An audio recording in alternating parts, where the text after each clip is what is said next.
За окей, рекординг эхлүүлчихлээ. Тэгээд дахиад шинээр оролцогчид байгаа учраас манай энэхүү вебинар series нь ямар утга учиртай вэ, юуг илэрхийлж байгаа вэ гэдгийг дахин танилцуулъя. За энэхүү вебинаруудыг болохоор манай Нүбийн нийгэмлэг нь үндэсний байгаль орчны залуучуудын зөвлөлтөд хамтраад Монгол улсад 2026 оны 8 сарын 17-наас 28-ны өдрүүдэд зохион байгуулагдах цөлчлөлтөд тэмцэх Нүбийн конвенцийн талуудын 17 дугаар баг хурал буюу UNCCD COP17 ухтаад энэхүү цувралыг бол зохион байгуулж байгаа. За өнөөдөр болохоор 9 дахь дугаарын маань бол бэлэн болсон байна. За эхний хэсэгт маань болохоор бидэнд уур амьсгалын өөрчлөлтийн залуу хэлэлцээрч хөтөлбөр буюу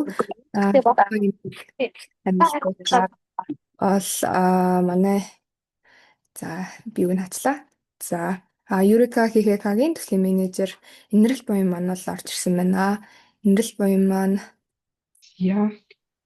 За бүгдэнд нь орой минь жоохон техникийн шуудлага уучлаарай. Намайг Инрэл буян гэдэг. Би Eureka Ed компанид үндсэндээ төслийн менежер хийдэг. Өөрийн маань үндсэн мэргэжил нь болохоор сэргийг эрчим хүчний инженер мэргэжилтэй одоо компанид төслийн менежер хийж байгаа юм байна. Тэгээд би өөрөө болохоор энэ 2026 оны CYNP гэдэг уур амьсгалын өөрчлөлтийн залуу хэлэлцээрч хөтөлбөрийн хөтөлбөрт тэнцээд тэгээд одоо энэ жилийн хөтөлбөрийг хариуд авж байгаа юм. Тэгээд энэ одоо нөгөө хөтөлбөрийнхөө талаар мэдээллийг өнөөдөр өгнө. За үндсэндээ бол энэ дээр CYNP хөтөлбөр гэж юу юм бэ гэдгийг ярихаас өмнө эхлээд одоо энэ нөгөө зохион байгуулж байгаа одоо body буюу залуу хэлэлцээрч академи гэж юу юм, яг ямар хөтөлбөрүүд явдгийг CYNP гэж ер нь яг юу хэлээд байгаа юм. Тэгээд ер нь би өөрөө ямар шалгуураар ороод тэгээд дээрэс нь өөрөө яах гэж энэ хөтөлбөрт орсон юм бэ? Дараа ерөнхийдөө юу анхаарал зүгээр юм бэ гэдэг талаар ер нь ямар одоо хүлээлт энэ төслөөр ямар хүлээлттэй байгаа гэх мэдээллүүдийг өнөөдөр хуваалцаар бэлдсэн байна. За хамгийн ихэнд одоо энэ Euro CYNP гэдэг хөтөлбөрөөр орохоос өмнө одоо энэ хамгийн анхнаасаа эхлээд одоо энэ хөтөлбөрийг одоо санаж хэлсэн байгууллага нь хэм бол залуу хэлэлцээрчдийн академи гэж байгаа.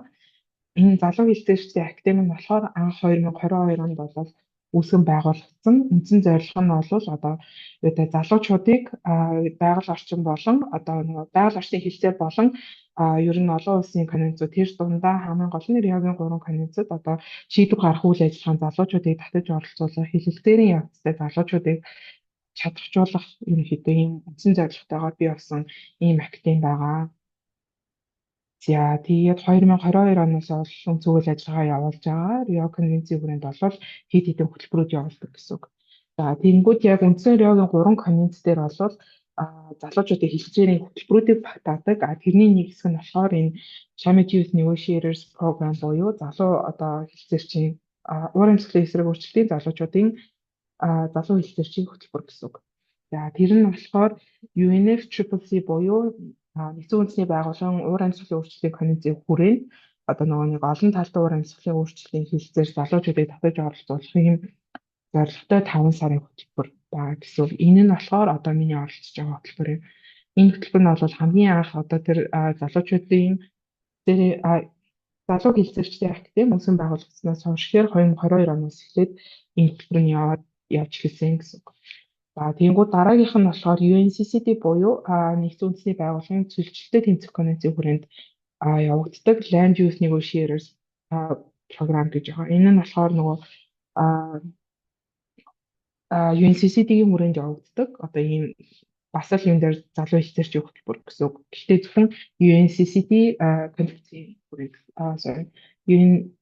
UNCCD конвенцийн хүрээнд гэсэн үг. Тэгээд энэ болохоор 2024 оноос эхлээд явсан харьцангуй залуу энэ дээр хөтөлбөр байгаа. Тэгэнгүүт энэ дундаа CBD буюу энэ цөлчлөлтөд тэмцэх энэ нөгөө биологийн олон янз байдлыг хамгаалах конвенц юм шүү. Энэний хүрээнд болохоор 2026 он буюу яг энэ оноос эхлээд Youth Negotiators Program гэдэг нь үүсээд тэгээ энэ дээрээ яг тухайн одоо нөгөө нэг биологийн олон янз байдлыг конвенцэд залуу хэлэлцээрчдийг бэлтгэх ийм энэ дээр сургалтын хөтөлбөр явна гэсэн үг. Тэгэхээр ерөнхийдөө одоо академийн хувьд бол залуучуудыг энэ олон улсын байгаль орчны олон улсын хэлэлцээр татаж оролцуулах зорилготой Хөтөлбөрийн хувьд гэх юм бол нийт 3 Рио конвенц дээрээ тус нь юм хөтөлбөр явуулдаг. Тэдгээрийнх нь нэг нь энэ уран зохиолын өрсөлдөөн эсрэг залуучуудын энэ дээр залуу хэлцээрчийн юм хөтөлбөр ер нь бол авдаг байх нэ гэж ойлгож байна. За уурын төслийн өөрчлөлтийн залуу хэлцээрийн хөтөлбөр нь болохоор ерөнхийдөө хэд хэдэн одоо үе шаттайгаар явдаг. Тэдгээрийн хамгийн одоо нөгөө чондоо тайлбарлах юм бол эхлээд одоо нөгөө нэг юм дээр оролцогч улсууд нь саяны дээр залуу YNA буюу залуу хэлцээрчтэй активтэй санамж бичиж зурчдаг. Тэр санамж бичгийнхаа хүрээнд болохоор улс олгоноос 4 хүртэлх залуучуудыг нэрвэлжүүлээд тухайн энэ дээр залуучууд нь болохоор энэ олон улсын хөтөлбөрт ингээ оролцоо явуулдаг гэсэн. За тэгээд оролцогч залуучууд болохоор дараа нь одоо яг нөгөө нэг өөрсдийн оролцох яг тэр конвенцийнхоо дагуу өөрсдөө чадахжуулаад хэлэлцээрийн тухай одоо negotiation-ийн тухай илүү дэлгэрэнгүй мэдээлэл аваад өөрсдөө чадахжуулаад залуу хэлэлцээрч болоод одоо эдгээр конвенцэд оролцдог гэсэн. Тэгээд залуу хэлэлцээрчд маань бий боллоо. Тэгээд олон улсын энэ дээр копуудад хурлуудад ингээ хэлэлцээр ихээр яваад тэгээд копуудад ерөнхийдөө ингээ оролцоо явдаг байх нэ гэж ойлгож байна. За тэгээд одоо хүртэл болохоор яг YN-ийн хувьд болоод үндсэндээ 100 гаруй улсад болоод үйл ажиллагаагаа явуулж байгаа. Тэгээд ихтэй болол нийт 2022 оноос хойш болоод 900 гаруй ингээд энэ дээр хэлцээрчдийг сургаад тэгээд энэ дээр 800 гаруй ингээд event discussion байгаа явсан байна гэсэн үг. Тэр дундаа яг энэ дээр YN-ийн хувьд хамгийн анхны хөтөлбөр буюу CYNP-ийн хувьд болохоор 2022 онд анх 50 залуучуудыг 27-д хамруулад 26 улсыг хаварлаад явж исэн бол одоо 2025 оноос эхлээд 2025 гэхэд бүрийгээ илүү хэлээд нийт 75 улс оролцдог. Тэгээд энэ дээр COP 30-д болвол одоогоор 150 гаруй ингээд хэлэлцээрчэд өргөн ороод явсан байна гэсэн үг. Тэгээд ер нь бол энэ төстэй мөн үүнээс илүү хагас үзүүлэлтийг COP 31 буюу UNCCD COP 31-ийн үеэр Туркийн Натали ахтууд болох COP-ийн үеэр бол иймэрдүү хүлээлттэй байгаа гэж ойлгож байна. Яа, тэгээд яг би болохоор энэ хөтөлбөрт анх орохдоо болохоор нөгөө хөтөлбөрийн үндсэн шалгуур гэж байсан. Тэгээд энэ хөтөлбөрийн зардал нь болохоор UN-ийн Монголиагаар дамжуулагдаад явсан. Одоо энэ хөтөлбөрт доор үндсэн шалгуурын дагуу одоо бүртгүүлээд тэгээд ерөнхийдөө энэ юмудаа хөтөлбөртөө хамрагдаад сонгон шалгаруулах процессыг аваад ингээд сонгон шалгараад явсан байх нэ гэж ойлгож байна. За миний хувьд болохоор хөтөлбөрт анхнаасаа оролцож байгаа нь юу гэхээр би болохоор өөрөө илүү нөгөө төслийн хэрэгжлийн түвшинд өөрөө ажилладаг. Илүү бодлогоос арай ерөн жоохон холдоо гэсэн үг. Гэхдээ яхаа сүүлийн нэг жилд ойлгосон юм нь хэдийгээр одоо нөгөө нэг бодлоготой энэ дээр ойртохгүй бай гэсэн ч гэсэн яалчгүй одоо нөгөө миний одоо жишээлбэл трейд эрчим хүчний систем одоо эрчим хүчний талбай гэж нэгүүд энэ ингээд өөрөө манай улсын үндэсний тодорхойлсон хувь нэмэр зорилтуудтай холбогдох ирэхээр яалчгүй бодлогын түвшинд бол одоо энэ тухайн төслийн хэрэгжилтийн одоо environment гэх хүрээлэн буй орчныг бий болгочихно гэсэн үг. Тэгэхээр яг энэ хүрээлэн буй орчныг нэг зөв сайн ойлгох хоёр дахь юм бол одоо яг газар дээр энэ бодлогонд буухтаа яг яаж бууж байгаа юм бэ гэдгийг бас олон улсын юм дээр түвшинд төлөөлөхтэй улсаа төлөөлөх дээрээс нь одоо өөрсдийн хийж байгаа ажлаа төлөөлөхийн тулд ер нь бол яг энэ хөтөлбөрт орсон байгаа. За тэгээд хөтөлбөр маань болохоор анх 4 сарын 16-ны үеэр сонгон шалгаруулалт юмнууд маань дуусаад 6 сараас бол үндсэн яг энэ CYNP хөтөлбөр маань эхэлсэн байгаа.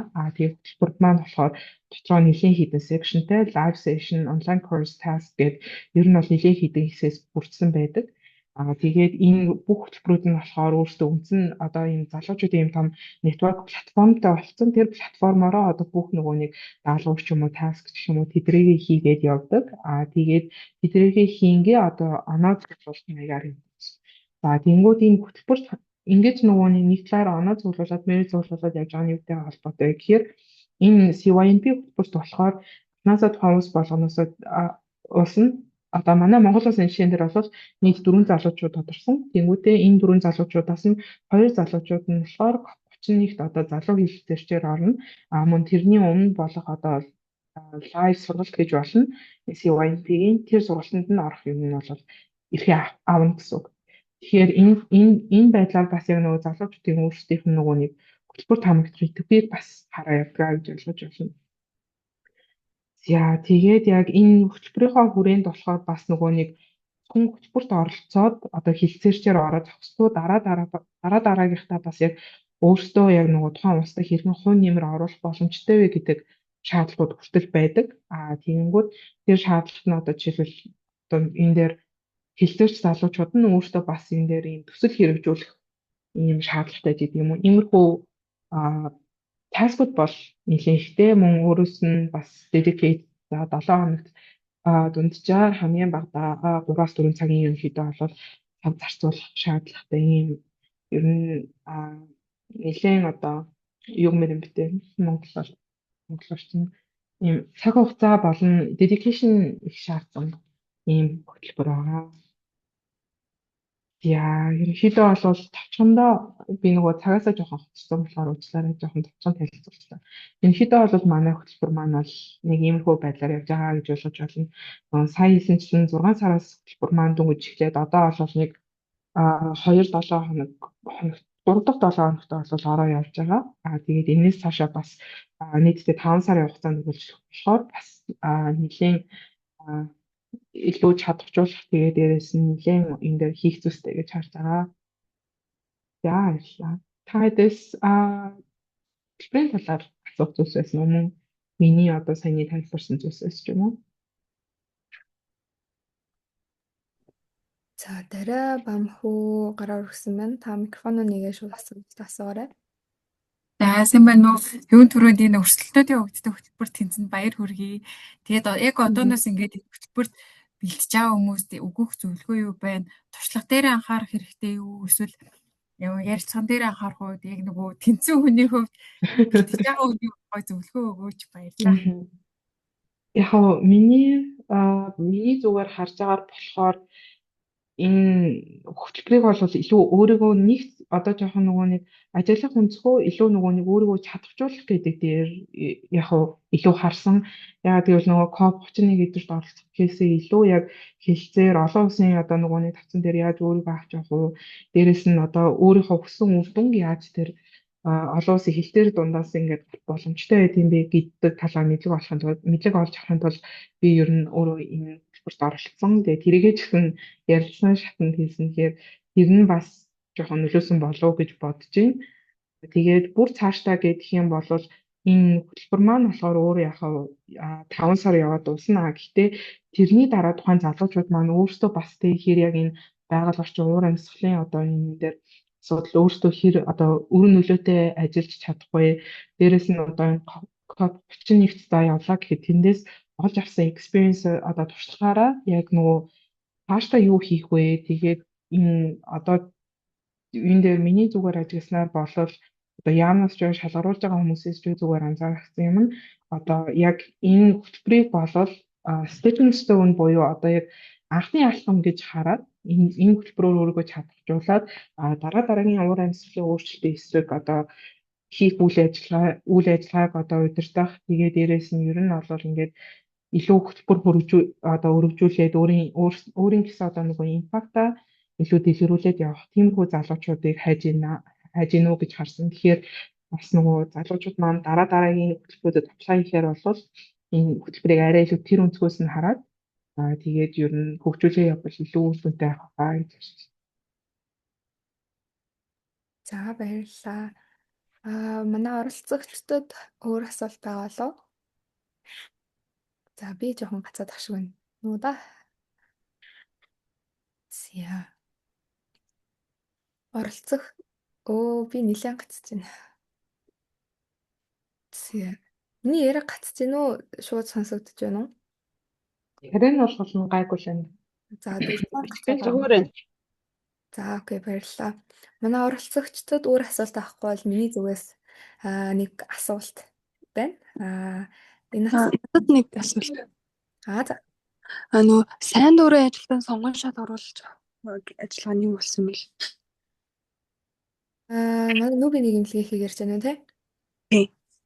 За сайн дурын яг манай нүүбийн нийгэмлэг сайн дурын ажилтан бол одоогоор бол зарлаагүй байна. Манай нүүбийн нийгэмлэгийн гишүүн болсноор бол сайн дурын ажлуудад бол оролцох боломжтой. Манайх сайн дурын гишүүнээ жилдээ нэг удаа бол авдаг.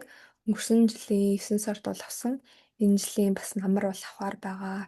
UNDP болон улаан загалмай болохоор нөгөө коптер ажиллах волонтеруудыг бол 6 сарын 15-ны хүртэл болохоор авч исэн. Тэгэхээр волонтерт холбоотой бол мэдээлэл юм байна. За манай эхлэгчээс өөр асуулт байна уу? Өөр асуулт байхгүй бол би асууя. Юрика хийхээ хаан яг ямар чиглэлээр үйл ажиллагаа явуулт юм болоо бидэнд товчхон танилцуулах боломжтой болоо. Яа. Ерөнхийдөө болохоор яг том зургаараа одоо юм дээр уур амьсгалын өөрчлөлтийн эсрэг цэвэр эрчим хүчний стартап гэж явдаг. Тэгээд яг би өөрөө болохоор яг хариуцж ажилладаг гэсэн нь болохоор Колто Solar гэдэг гэр ороолын айл өргөд зэрэг эрчим хүчний систем суурьлуулах ийм төсөл байгаа. Үндсэндээ яг төслийн зорилго нь болвол гэр ороолын энэ дээр 100 мянган айл өргөд зэрэг эрчим хүчний шилжилт хийх нүүрс төлж байгаа айлуудыг одоо зэрэг эрчим хүчний системээр шилжүүлэх ийм төсөл гэсэн үг. Тэгээд яг тэрний дунд орж ирдэг мэдээллүүд нь болохоор одоо уур амьсгалын өөрчлөлттэй холбогдож байгаа гэсэн болохоор яг айлууд маань ингээд нүүрс төлөлөө болчоороо хүлэмжийн ялгарлал нь болоод жилдээ 12-оос 15 тонн буурна. Тэр бууралтыг нь олон улсын хүлэмжийн зах зээлд илүү энэ дээр нийлүүлээд энүүгээр төслийн анхны санхүүжилтийг бий болгох ийм төсөлтөр бол төслийн менежер хийгээ явдаг байгаа. За баярлалаа, маш сонирхолтой байлаа. За манай оролцогчдод асуулт байвал нэг асуулт аваад комментор нэг асуулт ирсэн байна. За бусад оролцогчдоос одоо нэг саяны энэ CYMP хөтөлбөрт тэнцснээс бусад оролцогчдоос юугаараа ялгарч чадсан вэ? Ямар зүйлийн даваа талтай байсан вэ гэж асууж ах шиг байна. Яг энийг яг сонгон шалгаруулсан йенэ арай мэдэх ах. Гэхдээ яг зүгээр би өөрийнхөө талаас яг зүгээр таасан хаалгаа өмсөж байгаа. Яг юунаас мэрэгжлийн хувьд илүү жоохон туршлагатай байсан байх гэж бодож байна. Яг би өөрөө яг зэрэг эрчим хүчний одоо юунд секторт ажилладаг. Дээрээс нь уур амьсгалын өөрчлөлттэй холбоотой нэлээд нэлээдтэй. Тэгээд бас нөгөө нэг юу хараа өөрийнхөө нөгөө нэг юунаас ажлаас гадна одоо өөр бусад одоо залуучуудын байгууллага болон өөр одоо нөгөө нэг юмуд дээр төслүүдэд волонтер хийдэг. Тэгээд бас олон улсын юм дээр байгууллагад олон улсын эрчим хүчний байгууллагад хаяа яддаг гэмтэлэн ийм хүү байдлаар бас энэ дээр волонтероос гадна яг үндсэн бейсс нь бас сайн байсан учраас бас төсөл хамрагдсан байхаа. За баярлалаа. Мөн дээрээс нь манай Инрэл буян маань Зүүн Хойд Азийн залуучдын уур амьсгалын зөвлөлийн co-chair гэдэг болыг харьцдаг байгаа. За энэ үрээд манай оролцогчдоос асуулт байхгүй бол дараагийн илтгэгч рүүгээ хэдүүлээ орцгоё. За манай дараагийн илтгэгч маань болохоор оюун далай маань орж ирсэн байсан уу? Арай минь ороод ирсэн байна. Яа, окей. Би эрхийг бол өгсөн байгаа. За тэгээд нүүбийн цөлчлөлтөд эмнэлэх конвенцийн газрын дороотл өдрийн бэлчээрийг хамгаалах ач холбогдол сэдвээр бол бидэнд бол орохоор байгаа. Тэгэхээр та бидэнд screen share хийгээд бэлтгэлээ эхлэвээ. За тэгээ надад ширл хийх нь байгаа л үгүй host. За өгсөн. За дох.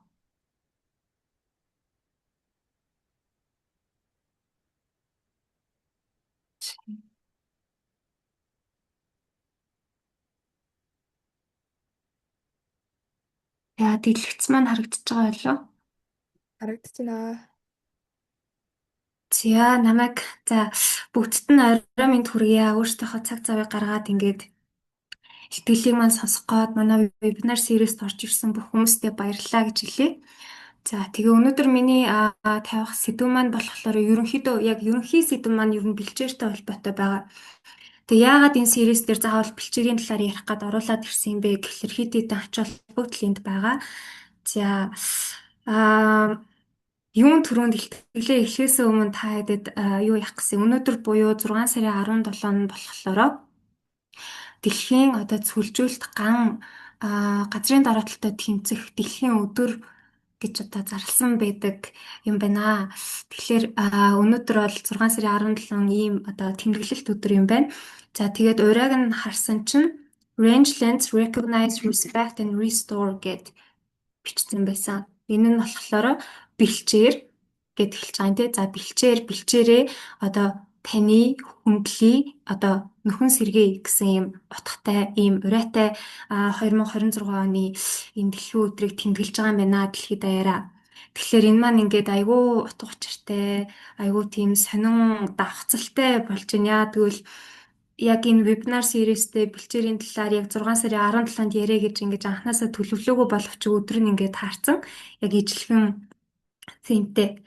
За тэгэхээр бэлчээр гэж яг юу хэлээд байгаа юм бэ гэд эхлээд ер нь бол энийг сайн ойлгох хэрэгтэй ах гэж бодож байна.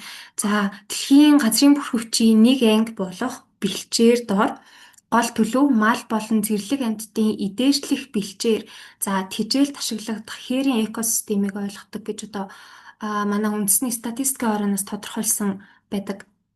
За тэгтээ бэлчээр гэдгийг манай монголчууд ялангуяа юу гэж ойлгоод байдаг вэ гэхээр манай монгол орчин өөрөө нүүдлийн соёл аж ахуй үетэй тий мал малдаг бэлчээрлдэг юм бэлчээрийн аж ахуй эрхэлдэг хүмүүс болохоор яг өөрсдийнхөө монгол орны газар нутаг одоо ийм экосистем тохирсон яг энэ зурган дээр харагдаж байгаа шиг бэлчээрийг л одоо ойлгож төрслөөд байдаг.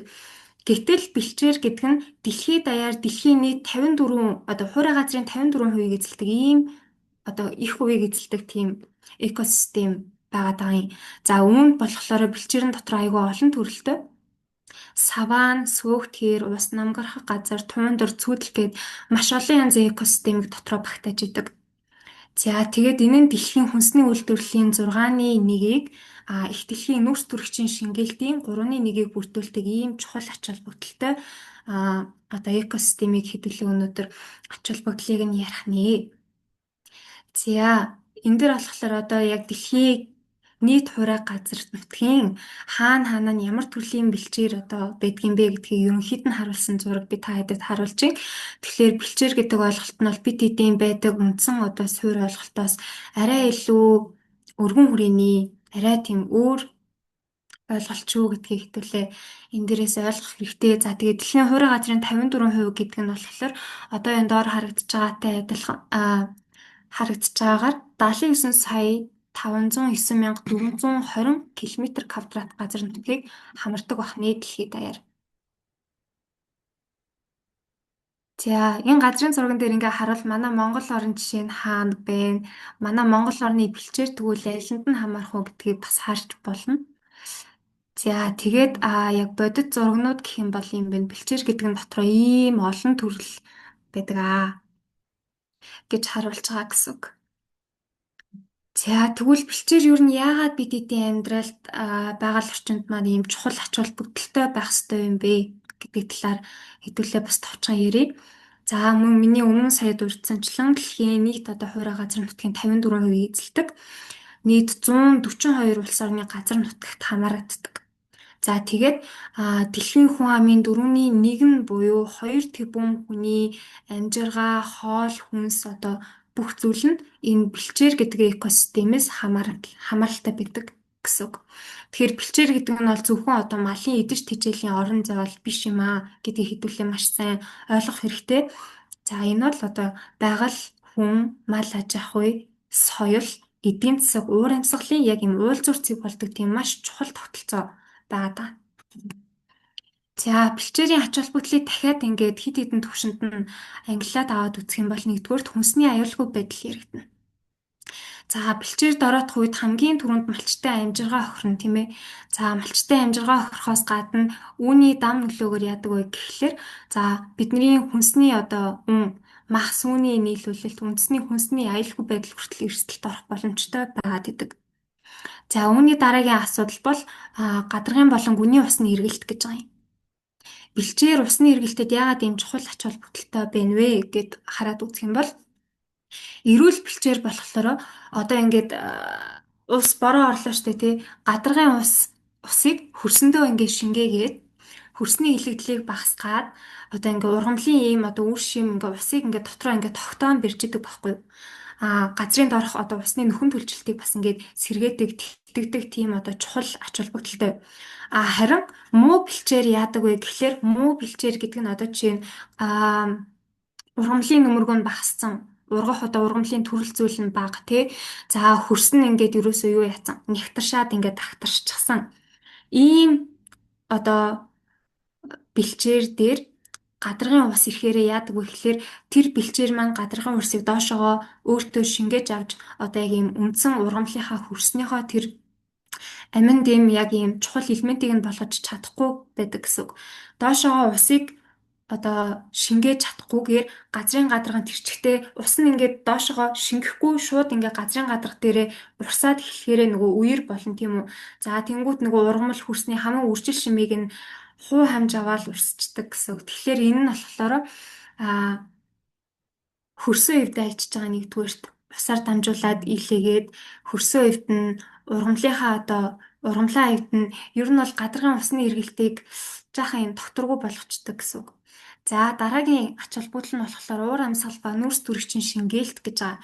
За би тэгээд carbon sequestration буюу нөгөө нүүрс төрөгчийн шингээлтийг ингээ хамгийн чухал экосистемийн ой мод гэж ойлгоод байдаг. Яг ой мод бол чухал гэдгийг мэдээж үгүйсгэхгүй.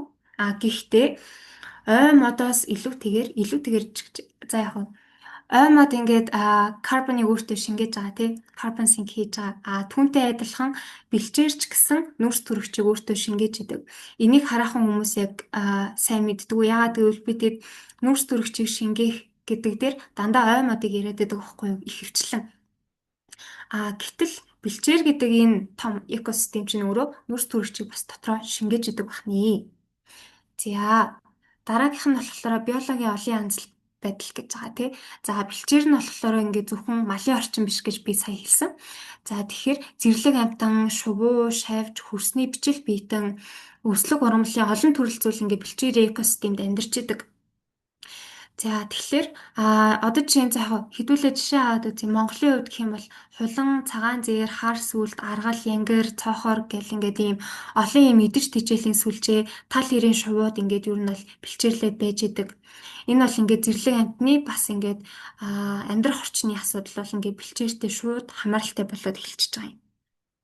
За тэгээ сүүлийнх нь болохоор соёл уламжлалт мэдлэг гэдэг байгаа. Тэгээ энэ ялангуяа манай Монгол ахуйтай бол айгүй чухал холбоотой байгаа. Манай монголчууд ч өөрсдөө нүүдлийн соёл аж ахуйтай. За мал аж ахуйгаа одоо яг ингээд бэлчээрлүүлж эрхэлдэг уламжлалт мэдлэг болон туршлагатай. За тэгээд одоо юу гэдэг нь ёс заншил бэлэгдэл маань хүртэл энд ингээд айгүй тийм гүн ингээд суучихсан байдаг учраас одоо бэлчээрийн ач холбогдол бол ингээд соёл уламжлалт мэдлэгтэй бас ингээд айгүй өндөр ач холбогдолтой гэж авч үздэг бахны. За тэгвэл яагаад бэлчээр дороотоод байгаа юм бэ гэдэг асуудал яригдана. Бэлчээр дороотч, бэлчээрийн дороотол гээл одоо яг цөлжилт газрын дороотолттойгоо ижилхэн яриад байгаа шүү дээ тий. Тэгэхээр яг ингээд одоо хүмүүстэй ингээд ярахаар ингэдэг бэлчээр дороотлоо, газар дороотчин, цөлжилт ихсчин гэдгийг зөвхөн малын тоо толгойтой уур амьсгалын өөрчлөлт гэхээсээ гадна малын тоо толгойтой бас шууд холбож ойлгоод идэг. Малын тоо толгой ихснээс болоод ингээд бэлчээр дороотчин гэдэг ч юм уу тий. Гэтэл яг энэ аргумент нь яг зөв юм уу, буруу юм уу гэдэг бас бодууштай зүйл байгаа даа. Энэ дээр би бас манай ихтгэлийг сонсож байгаа оролцогчдоос асуумаар байна. Ерөн бэлчээр дороотоход, газар дороотоход малын тоо толгой их бага ер нь хэр нөлөөтэй гэж бодож байна вэ? Хариулах юм байна уу? Би хариулъя. За ингэж байгаа байхгүй юу? Яагаад вэ гэхээр малын тоо толгой өсөх тусам газрын одоо доройтол ихснэ гэсэн үг. Гэхдээ тэр дундаа ямаа орж ирж байгаа. Ямаа ялангуяа ер нь бол газрын доройтолд хамгийн их хүрэж байгаа амтай. Тэгэхээр яг нэг ямааны оронд бол ихэнх голцоо хонио өвлөө үржүүлэх боломжтой болов гэж бас ярьсан. Дээрээс нэмээд нэг яг юу л гэсэн үг юм бэ л да нөгөө яг одоо тэр нь юу гэж хэлмээр ч юм дээ. За нэг иймэрхүү дээ. Баярлалаа. Тэгвэл ер нь бэлчээрийн дороотолд малын тоо толгой ихснэ нь ер нь хэр нөлөөлж байна гэж бодож байна. Үгүй яг завгүй. Сайн байна уу? Жирийн дорогтолд малын тоо толгой тодорхой хэмжээнд бол нөлөөлж байгаа. Тэгээд давхар хөдөө аж ахуйн салбар буюу одоо газар тариалан бас бэлчээрийн дорогтолд бас их хэмжээний оронд одоо хувь нэмэр оруулж байгаа гэж юу харж байгаа. Нийт Монгол улсын хэмжээнд бараг 72% нь газар тариалангийн талбай гэдэг би нэг судалгаа харж ирсэн. Яг бүр 100% үнэ гэж яахгүй байна. Санаж байгаараа ярихад тэгэхээр ер нь бол газар тариалан бас нэлээд өндөр хувийг эзэлдэг байх гэж бодож байна. За дахиад 2 хүн гараа өргөсөн байна. Хариултыг авъя.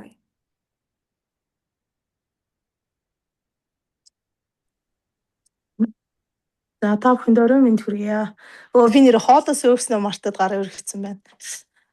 Малын тоотлогоо бол нөлөөтэй юм байлээ. Манай аймагт ихт нэг хонь бэлчиг талбайгаас одоогийн байдлаар зарим сумдад 29 одоо дахин одоо их ачаал өгчөнө гэсэн юм судалгаа гарсан. Тэрнээс гадна малчид маань тоо толгоогоо бууруулах гэдэг байгаа боловч нэг юм бол орхитуулаад байдаг. Менежмент бэлчээр ашиглалтын менежментийг бол хийхгүй байгаа нь бас газрын дороотолд бол нөлөөлөд байгаа.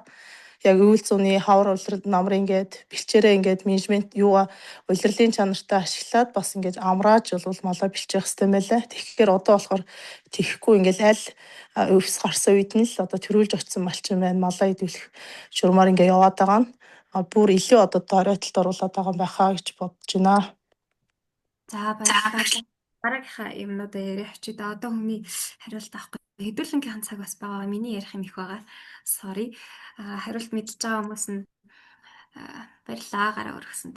За бэлчээр дороотод байна гэдэг газар дороотод байна гэх. Малын тоо толгой ихсэн нь бол мэдээж тодорхой хэмжээгээр нөлөөлж байгаа. Гэхдээ бэлчээрийн дороотол одоо 100% малын толгой ихснээс болоод ч юм уу болохгүй байгаа.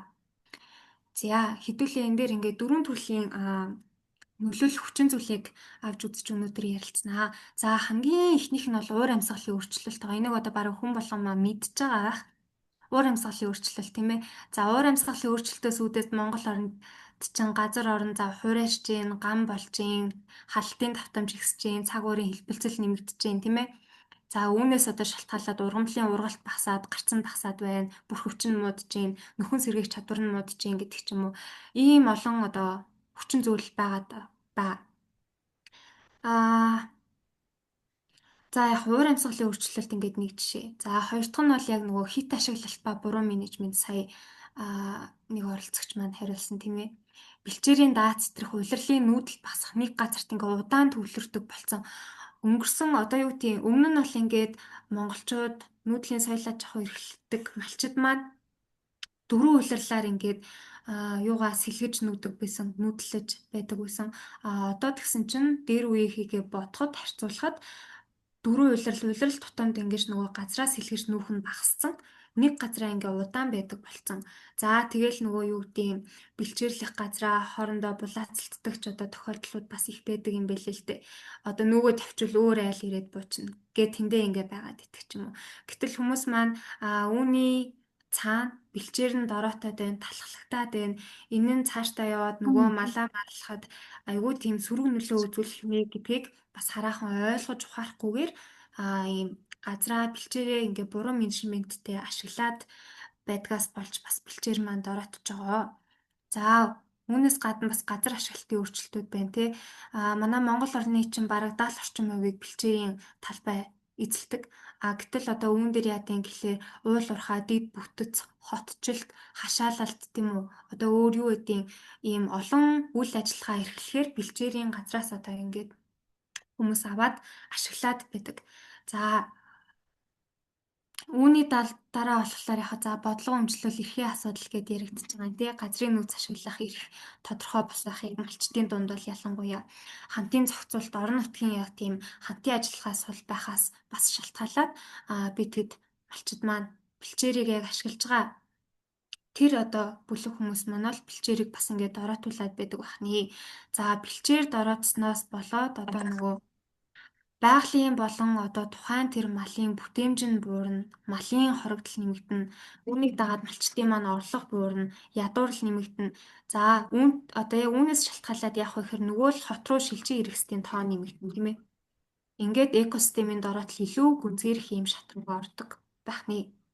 За энэ дээр болохоор би та хэдэд бас яг сая ярьсан юм аа л ярих гэдэг. За хэдүүлэнгийнхэн цаг байгаа болохоор энийг алгасчээ. За бэлчээр тэгвэл яагаад ингэж биднэрт аягүй тийм чухал байгаад байгаа юм бэ? Бэлчээр юу нь яг яаж одоо сүргээр нөлөөлөд байна? Бэлчээр буцаад хүмүүстэй яаж сүргээр нөлөөлөд байна гэдэг талаар хэдүүлээс товчхон ярив. За нэгдүгüүрт бол амжиргаанд сүргээр нөлөөлдөг бэлчээрийн дороотол маань. За малчтын хувьд ингээ бэлчээр бол ер нь бол ингээ үйлдвэрлэлийн үндсэн хөрөнгөнд байгаад идэг. Бэлчээрийн ингээ ургацсан ингээ буурчих юм бол малын тарах хүч ингээд муу авахтан тийм үү. За үүнээс шалтгаалаад сүүний гарц муудах нь байна, төлөлөлт оройтох нь байна, өвөлжилтийн эрсдэл ингээд бүх зүйл одоо сүргээр нөлөөлдөг. Бэлчээрийн ургац буурахад. За үүнээс гадна бэлчээр дороотох нь ингээ малын ашиг шимийг бууруулж идэг, мал хорогддог тийм ээ, орлого тасалддаг, зээл төлөх чадвар нь буцаад буурдаг. Хүүхдийн боловсрол, эрүүл мэнд ингээд бүх зүйлд ер нь бол ингээд ийм гинжээ хэлхээтэйгээр өрхийн эмзэг байдлыг нэмэгдүүлчихдэг. За үүнээс гадна эмэгтэйчүүд ба залуучуудад ер нь яаж нөлөөлөд байна гэх юм бол одоо ер нь нөгөө нэг уур амьсгалын өөрчлөлт, газрын дороотол, бэлчээрийн дороотол яригдахаар гендерийн асуудал бас айгүй өргөн хүрээнд яригддаг болсон өмнөхөө бодох юм бол. За энэ дээр яагаад гэж юм гэхээр газрын дороотол, уур амьсгалын өөрчлөлт, бэлчээрийн дороотолд хүүхэд эмэгтэйчүүд хамгийн их эмзэг хүртдэг гэж байгаа байхгүй юу? За тэгэхээр малчин өрхийн эмэгтэйчүүд жишээ нь сүү цагаан эдэгээ боловсруулна, өрхийн эдийн засгаа барина, хүүхдийн боловсролд анхаарна, ус түлшний хэрэглээ, малын арчилгаа зэрэг ингээ айгүй олон үүргийг ингээ хүлээж идэг. Ер нь ахуй ажил айгүй их хийдэг штэ. Ер нь бол naturally. Тэгэхээр бэлчээр дороотоход яах вэ гэхлээр бид хэдийн өмнө нь ярьсанчлан амжиргаа тэгээ өрхийн эмзэг байдал нэмэгдэхээр эмэгтэйчүүдэд ирэх энэ ахуй ажлын ачаалал бас нэмэгддэг юм байна. За харин тэгвэл залуучуудад яаж нөлөөлөд байгаа юм гэхээр хүүхэд залуучуудад тий яг бэлчээрийн дороотол ингээд дороотоод энэ нь буцаагаад амжиргаа өрхийн байдалд нь ингээд нөлөөлөд эхлэхээр за ер нь хөдөө ингээ ирээдүй байна уу? Хөдөө ингээ маллаад ингээ явах нь ер нь бол ингээд ирээдүйн муутай болчлоо шүү гэдэг тийм эргэлзээг төрүүлдэг. За үүний дараа яадах вэ гэхээр одоо залуучууд хот руу ингээд нүлтэлж шилжиж ирдэг тийм ээ. Яг одоо уламжлалт малаа жахуугаа орхих юм үзэгдэл бас айгүй түгээмэл ялангуяа Монгол оронд ажиглагддаг. Тэгэхээр бэлчээрийн дороотол маань малын тэжээл багасах нь байна. Бэлчээр дороотсноор малын тэжээл багаснаар малын ашиг шин буурах нь байна. Малын ашиг шин буурснаар өрхийн орлого буурах нь байна. Үүнийг дагаад өрхийн эмзэг байдал нэмэгдэх нь байна. За үүний дараа яах нь шилжилт хөдөлгөөн нэмэгдэнэ. Хотын нөгөө дарамт нийгмийн зардал бас үүнийгээ дагаад нэмэгддэг ийм одоо сөрөг үр дагаврууд байдаг бахнэ. За бэлчээрийн дороотлын эдийн засагт үзүүлэх нөлөө бас байдаг. За энэ нь болохоор 2024 онд гарсан Даян дэлхийн газар нутгийн нөхцөл байдал гэдэг тайлан дээр дурдсан судалгаанаас би авч тавьсан байгаа. За тэгэхээр бэлчээрийн дороотлын эдийн засагт үзүүлэх сөрөг нөлөөлөл нь болохоор жилд ингээд дэлхийд даяар 300 тэрбум долларын алдагдал бид нар хүлээж идэв юм байна. Тэгвэл үүний эсрэг бэлчээрийг нөхөн сэргийхний эдийн засагт ямар одоо үр ашигтай юм бэ гэхлээр бэлчээрийн нөхөн сэргээлтэд зарцуулсан $1 хөрөнгө оруулалт бүхэн 4-өөс 35 долларын ашиг шин болж буцаад ингээ ирдэг.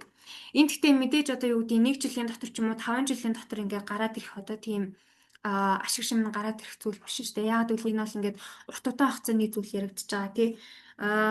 Монгол оронд ялангуяа энэ нь яаж юм гэсэн чинь Монгол оронд бэлчээрийг нөхөн сэргээхэд зарцуулсан $1 тутам нь $9 ашиг шин болж ирнэ гэсэн судалгаа байсан. Энийг би презентацийн дээр оруулаагүй байна. Гэхдээ ингээд хэлээд өнгөрч идөө $9 гэсэн. Тэгэхээр ер нь бол зарцуулж байгаа $1 бүхэн маань $9 ашиг болж ирнэ гэхээр би тэгэд нийт бэлчээрийн нөхөн сэргээлтэнд зарцуулах мөнгө маань 9 дахин ашигтай одоо эдийн засагт ингээ ашиг хүртээх тийм одоо өндөр эдийн засгийн үр өгөөжтэй байх нэ. Харин бэлчээрийн дороотлыг ерөөсөө нөхөн сэргээхгүй ингээ тоохгүй байгаад л ах юм бол би тэгэд айгүй их тийм эдийн засгийн алдагдал хүлэе. За тэгэхээр одоо би та хэдээсээ асууя. Бэлчээр маань одоо бэлчээр гэдэг нь ийм юм байдгийн байна. Бэлчээр ингээд дороотод байгаа юм байна. Бэлчээрийн дороотол маань хүн ба нийгэмд ийм одоо нөлөө үзүүлдэг юм байна. За эдийн засагт ийм нөлөө үзүүлдэг юм байна гэд хэдүүлээ товчхон дурдаад явчлаа. Тэгэхээр бэлчээр ер нь байгаль орчин хүн нийгэм эдийн засагт ер нь хэр өндөр ач холбогдолтой гэж та хэд бодож байна?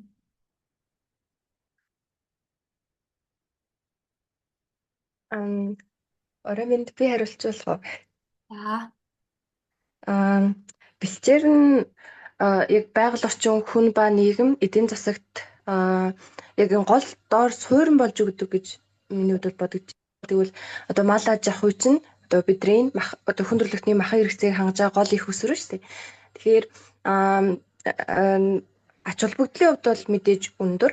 Тэгэхээр бас дэлхийн 54%-ийг яг бэлчээрийн одоо мал аж ахуй эрхэлж одоо эзэлж байгаа. Хэрвээ бэлчээр байхгүй болчих юм бол тэндээс бид нар махаа хаана яаж одоо үйлдвэрлэх вэ гэдэг асуудал гарч ирэх. Тэгэхээр бэлчээр бол бидний нэг махны одоо сүү цагаан эдийн гол үйлдвэр болохоор нэгдүгээр байгаль орчинд гэх юм бол тэр бол нөгөө байгалийн бэлчээрийн талбар ч гэсэндээ байгалийн нэг хэсэг. Тэгээд мэдээж хүн ба нийгмийн хоолны их усүр бас одоо малчдын эдийн засагт улс орны эдийн засагт ч гэсэндээ нөлөөлж яадаг байх гэж. Зөв. За баярлалаа.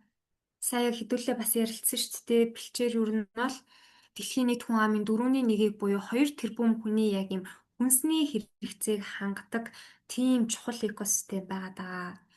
Тэгэхээр нийт 142 өрөнд байдаг. Нийт одоо дэлхийн нутгийн 54%-ийг эзэлдэг гэхээр энэ бол ингээ айгүй чухал тийм зүйл байгаа даахгүй. Тэгэд одоо яагаад энийг ингэж яриад байна вэ? Яагаад ач холбогдлыг ингэж гаргаж ирэх гээд байна вэ гэхээр дэлхийд даяар ингээл уур амьсгалын өөрчлөлт, газрын дороотл гэж айгүй олон жил ярьдаг хэрнээ бэлчээр ерөөсөө ингээд хоцорчоод идэг, үлдчихэд идэг яригдахгүйгээр нэг мөрөөний буланд орхигдсон юм шиг те хин ч ингээд ерөөсөө бэлчээр чинь ийм ач холбогдолтой шүү гэж одоо тийм өндөр дээд хэмжээний уулзалтан ч юм уу олон улсын хэмжээнд ч юм уу маш тийм чухал тавцанд авч үзсэн тохиолдол айгүй ховор. Гэтэл бид эдийн бэлчээрээс одоо юм хамаарах хүний нийгмийн эдийн засгийн хамаарал ийм өндөр байгаад идэг. Яагаад энийг ингээд одоо юм өндөр ач холбогдолтой зүйлийг чухлаараа авч тавьж үзэхгүй байна вэ гэдэг асуудал сүүлийн жилүүдэд яригадаад одоо олон улсын анхааралд яг ингээд ороод ирсэн байгаа ийм одоо шинэхэн сэдв гэх юм уу? Тэгж ойлгож болно бусдтайгаа харьцуулах юм бол. За тэгвэл хэдүүлээ бэлчээрээ ингээд байгаль орчиндоо ч тэр хүндээч тэр тийм ээ эдийн засагч тэр айгүй тийм өндөр ач холбогдолтой суурин юм байна гэд тодорхойлчлоо. Тэгвэл энийг олон улсад яаж авч үзэж байгаа юм бэ гэдэг талаар хэдүүлээ одоо ярилцсанаа. За.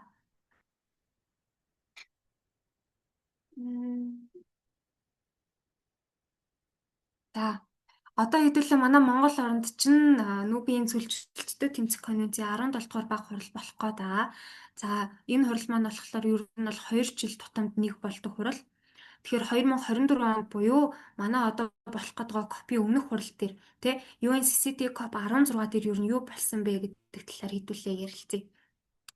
За тэгэхээр 2024 онд ингээд Сауди Арабын Рияд хотод болсон энэ COP 16 дээр Decision 29 COP 16 Rangelands and Pastoralists гээд ийм одоо decision шийдвэр батлагдсан юм байна. За энэ нь юу вэ гэхээр энэ шийдвэр маань за бэлчээр ба малчтын асуудлыг яг ийм цөлжилттэй тэмцэх конвенцийн хүрээнд албан ёсоор ингээд яг ийм тусгаалаа авч үзсэн тийм анхны чухал алхам болсон гэж байгаа байхгүй. Тэгэхээр энэ нь юу гэсэн үг вэ гэхээр яг COP 16 дээр одоо цөлжилттэй тэмцэх одоо талуудын баг хурал маань болохоор за энэ бэлчээр гэдэг чинь тийм энэ малчтын энэ асуудал чинь бид эдийн яриад байгаа энэ цөлжилт газрын дороотлын чинь амар одоо хамааралтай чухал асуудал байсан юм байна. Энэ бол үнэхээр чухал юм байна гэдгийг албан ёсоор одоо хүлээн зөвшөөрөөд одоо яг энэ асуудал дээр тусгайлан одоо юм шийдвэр одоо юм анхаарлаа хандуулж байгаагаа одоо хүлээн зөвшөөрч юм шийдвэр гаргаж баталсан гэж ойлгож байна. Тэгээ өмнөх одоо 15 удаагийн COP одоо энэ UNCCD хурал дээр ерөөсөө бэлчээрийг ингэж тусгайлан одоо чухалчилж авч үзэж байгаагүй байгаа байхгүй юу? Тэгэхээр одоо л яг ингээд одоо нэг 2 жилийн өмнөөс ч юм уу те яваад байгаа. Бэлчээрийг ингээ айгүй чухал юм байна гэдгийг ойлгоод ингээд чухалчилж авч үзээд яг үүнийхээ дагуу сайжруулах одоо тийм алхмуудыг авч хэрэгжүүлэхээр дөнгөж эхэлж байгаа гэж ойлгож байна. За тэгэхээр COP 16 дээр болохоор яг ийм ерөнхий 3 том ач холбогдлыг одоо энэ decision шийдвэрийн 3 том ач холбогдлыг авч үзэж болж байгаа юм. За нэг нь болохоор бэлчээрийг яг ингээ албан ёсоор дэлхийн бодлогын асуудал болгож гаргаж ирсэн байгаа байхгүй юу. За ер нь бол энэ дээр ингээ бодлого гаргаад хамгаалаад одоо нөхөн сэргээгээд арга хэмжээ авахгүй болохгүй нэ гэж шийдсэн гэсэн. За өмнө нь болохоор ингээд За ус намархаг газар гэдгийг бол айгүй тийм түгээмэл ийм бусад асуудлуудыг айгүй их авч үздэг, тийшээгээ илүү их анхаарлаа хандуулдаг байсан бол одоо яг бэлчээр гэдэг энэ экосистемийг дэлхийн бодлогын анхааралд илүү их чиглүүлж эхэлж байгаа гэсэн. За тэгээд COP16-гийн шийдвэрээр бэлчээрийг хуурай газрын талаас илүү хувийг эзэлдэг олон улсын үнэхээр юм доктортой хөгжлийн зорилтуудтай айгүй тийм чухал холбогдох тийм том систем юм байна гэдгийг хүлээн зөвшөөрсөн. За үүнээс гадна малчтыг ингээд зөвхөн одоо бэлчээрийг ийм ашиглагч биш яг оролцогч гэж харж эхэлсэн гэсэн үг. За малчид нүүдлийн малаж авах эрхлэгчдийг болохоор яг ингээ бодлогын төвд авчрах хэрэгтэй байна. Яг энэ бэлчээр гэдэг асуудлыг ярилцахын тулд тийм ээ шийдвэрлэхийн тулд одоо юу гэдэг дороотлыг нь басахын тулд энэ малчид гэдэг хүмүүс чинь өөрсдөө энэ асуудлын яг ийм гол оролцогч юм байна. Тэгэхээр яг энэ асуудал дээр бодлогын одоо хүрээнд бодлого гаргахын тулд энэ нүүдлийн аж ахуй эрхэлдэг хүмүүсийг малчдыг одоо дуу хоолойг нь бол ингээд яг бодлогын төвд авчрах хэрэгтэй юм байна гэдгийг одоо шийдвэрлсэн гэсэн. За дараагийнх нь болохоор дараагийн талуудын баг хурал болох COP17 дээр бэлчээрийн асуудлыг илүү чухалчилж авч үзэх те дараагийн алхмуудыг яаж хэрэгжүүлэх үү, санхүүжилтээ яаж татах уу, бодлогыг яаж хэрэгжүүлэх үү гэдэг дараагийн одоо алхмуудыг ярилцах яг юм гол одоо суурь нь COP16 дээр ингэж тавигдсан гэсэн үг. За тэгээ COP16-гийн үеэр болохоор манай Монгол улсаас төлөөлж очсон одоо манай Монгол улсын төлөөллүүд маань Global Coalition of Rangeland States гэдэг ийм санаачлагыг байгуулах тийм санаачлаг гаргасан байгаа байхгүй юу? Би яг энэний яг аль биесны монгол орчуулгыг нь бол мэдэхгүй байна. Гэхдээ энэ нь болохоор яг одоо юу гэдэг дэлхийд даяар байгаа одоо ийм бэлчээрийн экосистем газар нутагтанд байгаа орнуудын ийм хамтарсан бэлчээрийг одоо юу яах нөхөн сэргээх, хамгаалах, дороотлыг бууруулах тийм ээ. За үүнтэй холбоотойгоор юу гэдэг малчид тэнд одоо ажиллаж амьдарч байгаа тэр одоо бүх хүмүүсийг дэмжих ийм одоо тогтолцоог бий болох хамтын ажиллагааны ийм коалишн байгуулах санаачлагыг манай Монгол улс гаргасан байсан. За үүнээс гадна манай Монгол улс болон Нүүбийн цөлжилтөд тэмцэх конвенцийн нарийн бичгийн дарга нарын газарт ингээ хамтраад UNCCD Flagship Initiative on Rangelands буюу бэлчээрийн тэргүүлэх санаачлага гэдэг ийм зүйлийг гаргахаар одоо болсон. За тэгээд одоо болох манай 8 сард болох UNCCD COP17 дээр болохоор яг энэ одоо санаачлагаа хэрэгжүүлэх төлөвлөгөөгөө гаргаад тэгээд ер нь цаашаа явахаар байгаа гэсэн. Тэгэхээр одоо манай Монгол орнд болох гэдэг COP17 хурал дээр яагаад энэ бэлчээр гэдэг сэдв айгүй чухал байгаад байгаа юм бэ гэхээр та хэдэд одоо ерөнхийн нэг дүр зураг нь харагдаж байгаа ах гэж би найдаж байна. За манай Монгол орн ч өөрөө нүүдлийн соёл аж ахуйтай, мал аж ахуй одоо эрхэлдэг. За тэгээд нийт газар нутгийн 70 гаруй хувь нь одоо бэлчээрийн одоо газар ихгүй. За тэгээд дээрэс нь манай одоо нийт газар нутгийн 78% нь одоо их бага ямар нэг хэмжээгээр цөлжсөн байгаа гэд байгаа тий. Энэ ингээ олон асуудлыг одоо манай UNCCD COP17-оор манай Монгол улсад болох хурлаар ер нь бол ярилцсан. Тэгээд ер нь энэ бэлчээрийн асуудлыг COP16-аас хойш ингэж чухалд тооцоод авч хэлэлцээд байгаа. За ийм хоёр одоо том санаачлагыг манай Монгол улс гаргаад одоо ингээд тэргүүлээд яг лид хийгээд явж байгаа нь болохоор ер нь бол айгүй том ач холбогдолтой байгаад байгаа юм. Дэлхийд даяар энэ бэлчээрийн менежментийг яаж сайжруулах вэ? Яаж нөхөн сэргээх вэ? Тийм ээ? Яаж эргэлтэнд оруулах вэ? Бэлчээрийн дороотлыг яаж бууруулах вэ гэдэг энэ дэлхийн хэмжээний том хэлэлцээрт манай Монгол орн ер нь бол гол одоо ийм шийдвэр гарах тэр одоо гол ажлыг ингээд авчихсан хэрэгжүүлээд ингээд явж байгаа. Тэгээ одоо хэдүүлэнгийнх нь манай Монголд болох гэж байгаа COP17 дээр одоо ийм нийт одоогоор гарсан байгаа нийт 4 одоо сэтгвчилсэн өдөр байгаа даа. Нэг нь болохоор санхүүгийн өдөр, нөгөөх нь усны өдөр. За тэгээд энэ дээр манай энэ бэлчээр ороод ирсэн байгаа байхгүй. Тэгэхээр ер нь бол ийм бэлчээрийн ач холбогдлыг хэдүүлээ дор бүрний аягүй сайн ойлгох хэрэгтэй. Ийм чухал ач холбогдолтой зүйлийг бас манай Монголд болох гээд байгаа энэ цөлжилтөд тэмцэх конвенцээр ярилцаж ингээд цаашаа одоо урт хугацааны төлөвлөгөө гаргаж ингэж явах гэж байгаа шүү гэдгийг та хэдтэй товчхон ч гэсэн дурдъя гэж бодсон юм аа. За тэгээд бас нэг юм нь болохоор 2026 оныг болохоор International Year of Rangelands Industrialists гэж одоо тогтсон юм бэлээ. За энэ нь болохоор юу юм гээд тэгэхээр Бэлчээр ба нүүдлийн мал аж ахуй эрхлэгчдийн олон улсын жил гэж 2026 оныг нэрлсэн байгаа юм.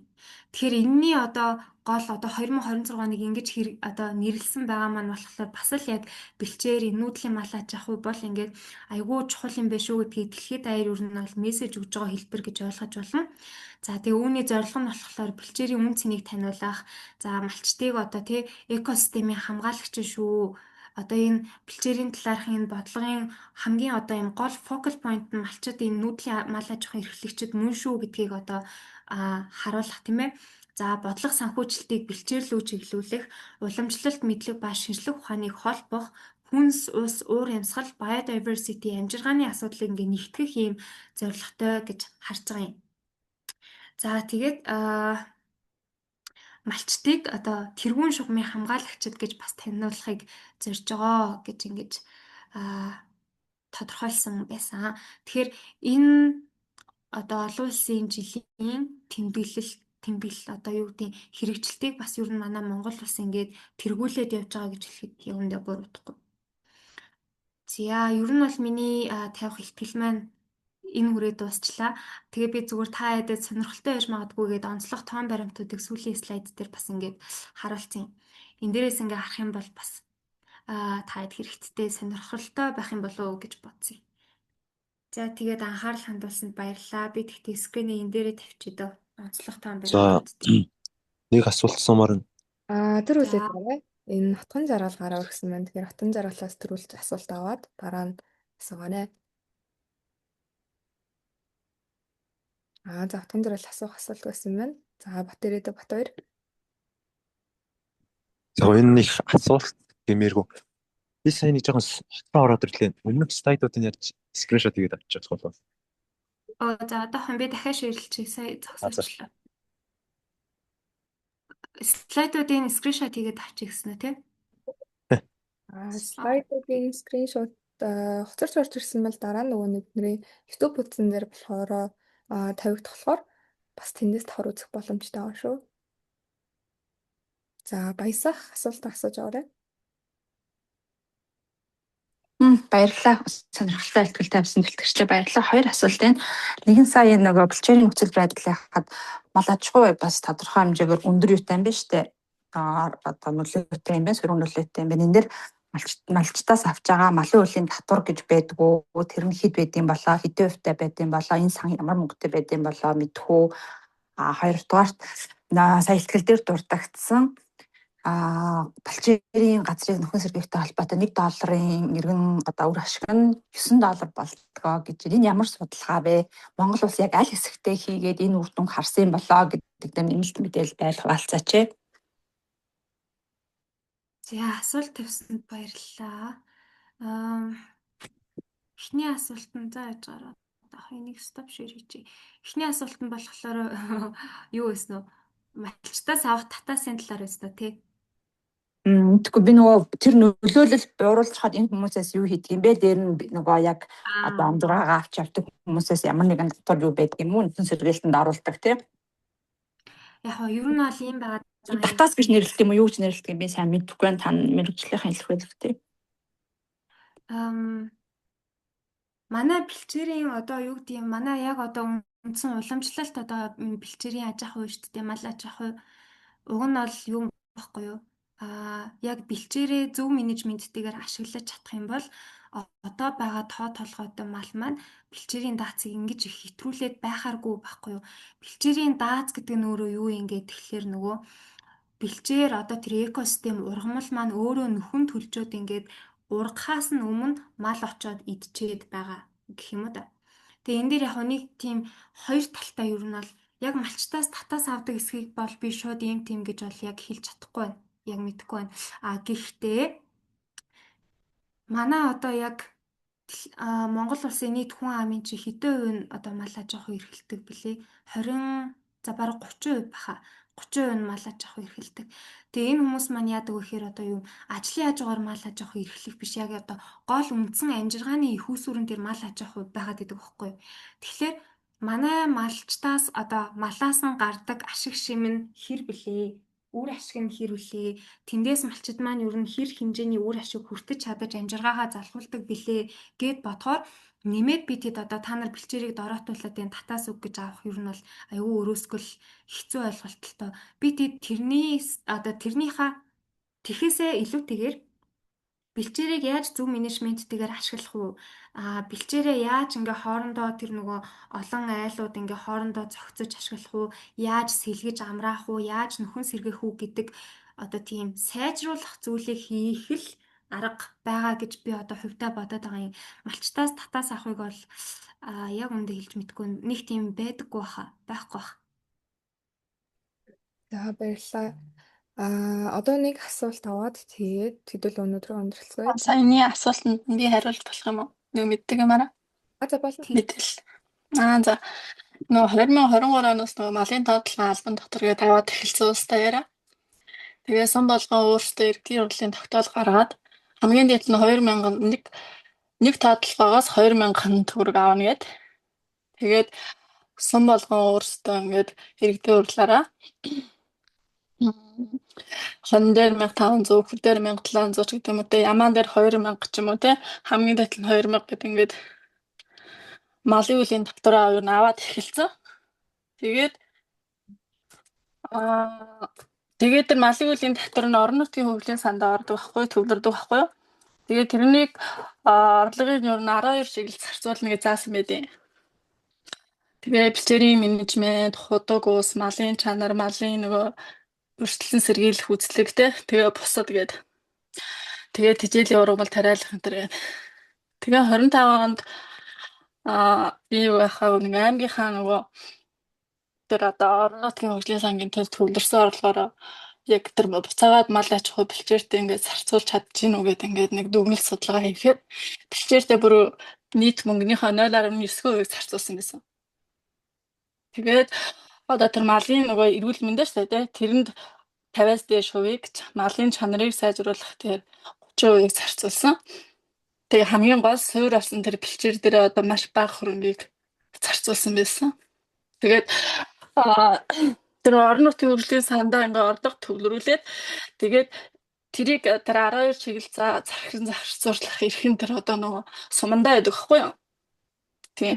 Тэгэхээр нөгөө тэр сум одоо тэр малчтаас авж байгаа тэр татврын мөнгийг юунд зарцуулахыг тэр сумын нөгөө ингээд их мэдэх болчиход байгаа.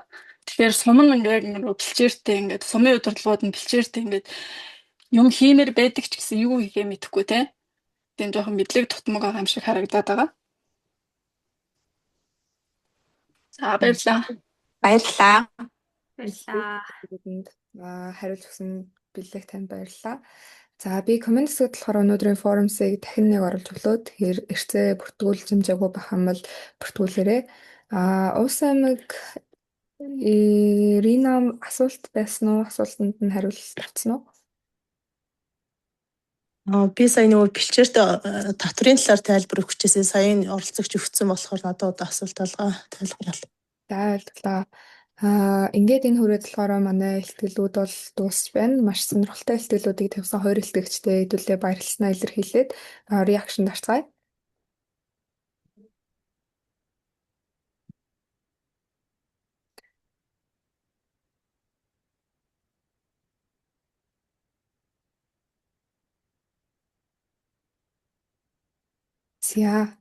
За одоо форумсаа бүгэлдсэн байх юм бол юугаа нээгээд төлөө зураг биш камера нээгээд фото ирсэн юу авцгаая.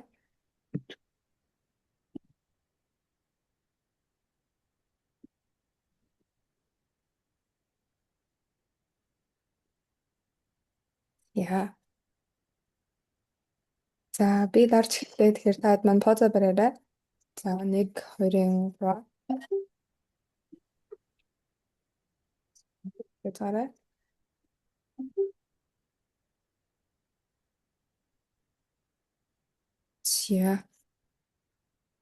За өнөөдрийн ихтгэлд маш идэвхтэй оролцсон та бүхэндээ бүгдд нь баярлалаа. Дараа 7 хоногийн энэ цагта хамгийн сүүлийн хичээлээр уулзцгаая. Бүгдээрээ сайхан амраарай. Оюунаа асуух. Юм асууж болох уу? Одоо асууаарай. Энэ нөгөө нэг нэрээ бичээгүй зүгээр утасныхаа юугаар ингэ шуулсан болохоор яах юм болоо. Тийм болохоор форум коммент байгаа форумсыг бүглээрэй. За, оюуна. Асуулт байгаа юу баггүй юу? За, гацчих шиг боллоо. Би сая нэг асуултанд хариулахаа мартчихсан ба шүү дээ. Гоохгүй шүү нэг. Yes. За, Сайн нөгөө нэг sorry. Эдийн засгийн үр өгөөжийн талаар датагаа хаанаас авсан ямар судалгаа юм бэ гэдгсэн тий. Тэр болохоор юу шүүх вэ? Дайны дэлхийн газар нутгийн нөхцөл байдлын тайлан гэж 2024 онд манай тэр нөгөө Нүбийн зөвлөлтөд тэмцэх конвенцээс гаргасан тайлан байгаа. За тэр тайлан дээр болохоор ер нь бол сая миний ярьсан за тэгээ бэлчээрийн менежментийн талаар, газрын дороотлын талаар за тэгээд одоо бүс нутаг болгонд ямар байгаа юм гээд айгүй дэлгэрэнгүй судалгаа тайлан бүгдэд нээлттэй одоо байгаа. Англи хэл дээр байгаа. Тэгээ та хэд маань сонирхвол бас тэрийг харж болно шүү гэж хэлэх гэсэн юм аа. За баярлалаа. за оюуна асуулт. Баярлалаа.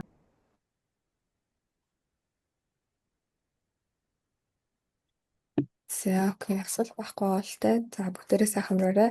Эрцээ өгсөн гэж найдаж байна.